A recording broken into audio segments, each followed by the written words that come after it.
check it out.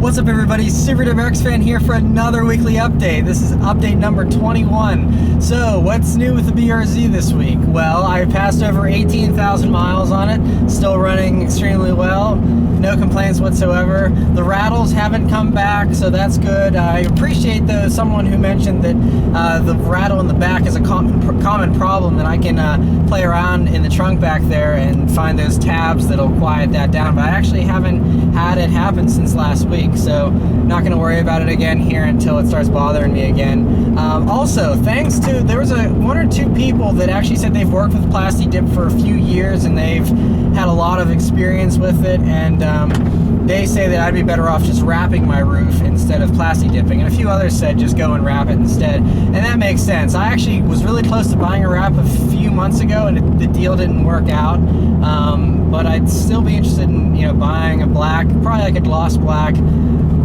wrap to do on the roof, and at least see how that looks, and possibly do the A-pillars and C-pillars as well. So another thing is I've been getting a good amount of questions about little details in this car, like people were asking how the back seats are and things like that, and other things as far as what the interior is like and stuff. And for those of you that might be new subscribers, and you might have missed this, last year whenever I first picked up this car, I did a real in-depth tour of it. I took about 37 minutes I think and did every little nook and cranny of this car. I walked through the navigation, head unit, and how all that stuff works, and I got into everything. I sat in the back seat, showed you exactly how I fit in the back seat and how the backseat room is and stuff. So you definitely want to go check out that video if you have any questions about any details regarding the BRZ. It's been a really popular video. I think it's well over 700,000 views now, so I think I've helped a lot of people with that video. So if you have any questions about little details in this car, I cover every square inch of this car in that video, so you definitely want to check that out. But as far as backseat room, I'll talk about it again here real quick, just a little bit. The back seats are pretty useless. Okay, so you can fit, like for example, my sister is about 5'4". She fits in the back okay with me in the front here, being 5'9". So if you were well over 6 feet tall and this seat was pushed all the way back, these seats would be about as effective as Porsche 911 back seats. But if you're a shorter guy like me and you have someone smaller wanting to ride in the back, like the back seats are okay for kids and stuff, but the mechanism to actually move the seat forwards and backwards to let people in and out and things like that isn't the best. It's actually quite cumbersome, and I don't really like the way it operates or anything, so it's really a pain to put anyone back there. I try and avoid it at all costs. So if you're going to make a regular habit out of putting someone in the back seat, I probably wouldn't get this car, just because these back seats, like I said, they're really too small to be good for anything other than child use, and they're just too much of a hassle to move forwards and backwards to actually be effective to use every day. I mean, if you really wanted this car, I guess you could live with it, obviously, but if I, had kids, I was pulling in and out of this car, I would not want to be digging into that back seat all the time. It would just be a real pain. So that's my thoughts on the back seat of this car, and yeah, you can check it out more in depth in the in-depth tour video I did. So I'm going to keep this shorter because I have a long news segment to talk about, but the last little thing I want to mention, just as a little cool side note, is I think someone asked me, have you ever gotten any speeding tickets or anything like that? And I've actually only gotten one speeding ticket. I've been very fortunate. A lot of close calls, but only one actual ticket, and it was when I was in the Legacy and I was going through this part of West Virginia that's famous for being a speed trap. I was just cruising through on my way back to college at Virginia Tech, and I was going around this corner and there was a cop coming in the oncoming lane. It was a highway, but he was in the oncoming lane coming the other way, and I guess he was running radar from his trunk or something. He was able to clock my speed even though he was just driving past me going the other way, and he clocked me doing 81 and a 65, and but he decided to be nice and knock it down to 5 over, so I got a ticket for doing 70 and a 65, which I appreciated the fact that he knocked that down. That was very kind of him. It saved with insurance and things like that, but the way that part of West Virginia works, there's a court fee of like $165 just for the paperwork, and then for each mile per hour over you go, it's like an additional couple dollars, like $2 or $3. So like the monetary difference between me doing like 150 through there and 5 over would have probably been like a $50 difference. So it's kind of funny that, you know, I still had to pay a huge ticket, but that was my only ticket I've ever gotten. Otherwise, I mean, with this car, I've actually slowed down a little bit because the Legacy was a sleeper, and you could get away with a lot more in a silver grandma-looking sedan. This thing, you know, jumps out at you and things like that. That's also why I didn't do the window tint yet, because I just don't want an additional reason for a cop to pull me over in this. It's bright blue, it's loud, it looks fast and sporty.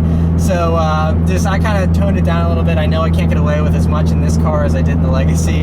So that's why I'm taking it easier, but because of it, I haven't gotten a ticket yet, thank God. So yeah, but that's it for this update. So I'll send it back to me in the news desk. Right, so for this week's news, lots of good stuff to talk about. The first thing is that Top Gear has actually reported on their website that the WRX concept, you know, the car that we saw a few months ago, the production version of that is going to be shown at Frankfurt in September. So it's about a little more than a month away. We'll be able to see what the production version of the WRX looks like. And I mean, I wouldn't get your hopes up though, because it's probably not going to look like this concept. It'll probably look like the spy photos we've been seeing, which is just another Impreza that has a big wing and a few ground effect kits on it and things like that. And of course the awesome motor and all that kind of stuff, but don't expect it to be wildly different like this WRX concept might suggest. And while we're talking about the WRX, let's talk about the Evo. There hasn't been any new Evo news because it was basically decided the car is going to be killed because Mitsubishi's just barely even able to keep their foot in America, and you know, they're just not selling a lot of cars right now. And so this report says that Mitsubishi is currently working on a 500 horsepower hybrid Evo, which has two 80 horsepower electric motors and then a turbocharged 4-cylinder, and that it's going to be a GTR competitor. I seriously doubt whether Mitsubishi has the money to even develop something like this, let alone actually go ahead and do it, because the GTR, although it's a sick car, is a losing proposition for Nissan. They are considering even discontinuing the GTR, sadly, because it's just not selling as well anymore, and it's an extremely expensive car to engineer, and so it's just, I really don't think this story is very accurate, but I figured I'd talk about it because that would be awesome if they did. One thing that is official, though, is Aston Martin has officially signed a letter of intent for a technical partnership with AMG. A few weeks ago I talked about how Aston Martin wants to work with Mercedes and, you know, using their engines and stuff like that, and it looks like that's what they're planning on doing. They want AMG V8 engines for the new baby Vantage or whatever it is that they're going to be calling it. And so this is saying that their technical partnership is for V8 engines. I'm pretty sure the Vantage engine was already an amazing V8 engine. They didn't need any help there. The only thing I wish they would get from AMG is a proper dual clutch transmission, because that's the weak point of the Aston Martins. Like the Vanquish is an amazing car. I really want a Vanquish, but the automatic transmission in them is kind of a low point. It's just, it can be so much better with a dual clutch. So I wish that AMG would sell them some transmissions and just leave alone their engine department, because Aston Martin knows what they're doing with engines. They don't need any help from AMG. And another thing is that Bugatti is debuting a special Grand Sport Vitesse called the Legend Jean-Pierre William Edition, and it's going to be debuting at the Monterey Car Week, and it's basically just a Vitesse that has a fancy color scheme. And yeah, they're making so many special edition Bugattis, they might as well just name each one after its owner. It's just, that's about the easiest way to do it, really. I don't know. I mean, it's cool. I mean, it's awesome they're paying homage to these guys and stuff, but it's just like, it's getting to be too many special edition Bugattis to even keep track of. They're just way too confusing. But anyway, it's just kind of cool. I love the color scheme, though. I think it looks great. Another thing is Lotus has reported that they're going to move forward with variants of their current models instead of brand new models. A few of you, about maybe 5 years ago or something, might have remembered that Lotus was planning on coming out with an Elan and Esprit, and they had this whole slew of awesome concept cars that looked absolutely mind-numbingly beautiful. They all looked amazing, and you know, they had promises of amazing power plants and everything as well. And you know, with the position Lotus is in financially right now, I mean, they're just barely holding on and starting to make a turnaround again.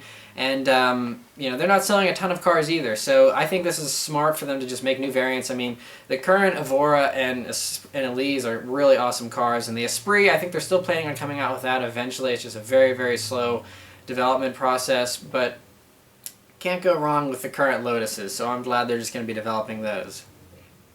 And the last thing I want to talk about is that Cadillac is saying they're going to make a larger sedan within 2 years. And the old school American in me is really excited about this, because with everyone else building boats these days, Cadillac should be definitely one of the people out there building an amazing, you know, S-Class fighter or something like that, or even a Bentley fighter, something that's really extravagant. I mean, Cadillac's known for some amazing, beautiful concept cars that are just so outrageous and gorgeous looking. It's sad none of them ever get built.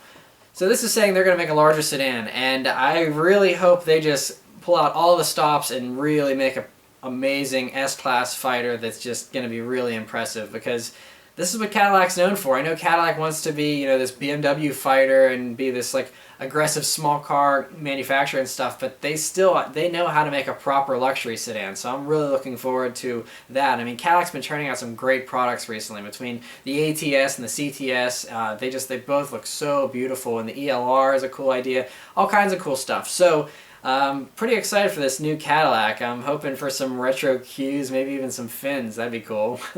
But anyway, so that's it for all the news this week, guys. So send it back to me in the car. Alright, so I hope you guys enjoyed the news portion.